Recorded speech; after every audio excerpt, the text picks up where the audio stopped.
सुदर्शनमाला मन्त्रस्तोत्रम्।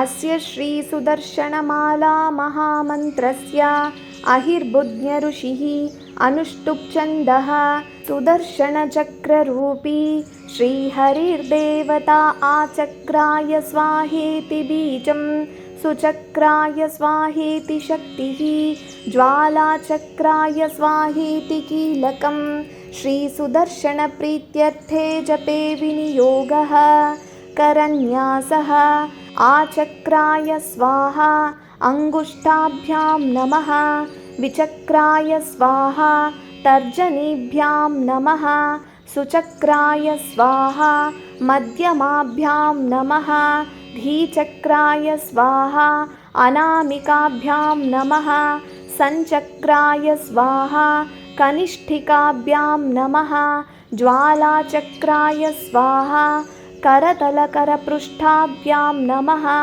अङ्गन्यासः आचक्राय स्वाहा हृदयाय नमः विचक्राय स्वाहा शिरसे स्वाहा सुचक्राय स्वाहा शिखायै वषट् धीचक्राय स्वाहा कवचाय हुं संचक्राय स्वाहा नेत्रत्रयावौषट् ज्वालाचक्राय स्वाहा अस्त्राय फट् ध्यानं कल्पान्तार्कप्रकाशं त्रिभुवनमखिलं तेजसा पूरयन्तं रक्ताक्षं पिङ्गकेशं रिपुकुलभयदं भीमदंष्ट्राट्टहासं शङ्खं चक्रं गदाब्जं पृथुतरमुसलं चापबाणाङ्कुशादीन् बिभ्राणां दोर्भिराद्यं मनसि मुररिपुं भावये चक्रराजम्।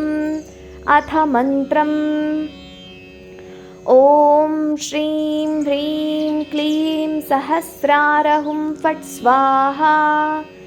ॐ श्रीं ह्रीं क्लीं कृष्णाय गोविन्दाय गोपीजनवल्लभाय पराय परमपुरुषाय परमात्मने परकर्ममन्त्रयन्त्रौषधास्त्रशस्त्राणि संहर संहर मृत्योर्मोचय मोचय। ॐ नमो भगवते महासुदर्शनाय दीप्त्रे ज्वालापरीताय सर्वदिक्षोभणकराय ब्रह्मणे परं ज्योतिषे हुं फट् स्वाहा। इति श्रीसुदर्शनमाला मन्त्रस्तोत्रं सम्पूर्णम्।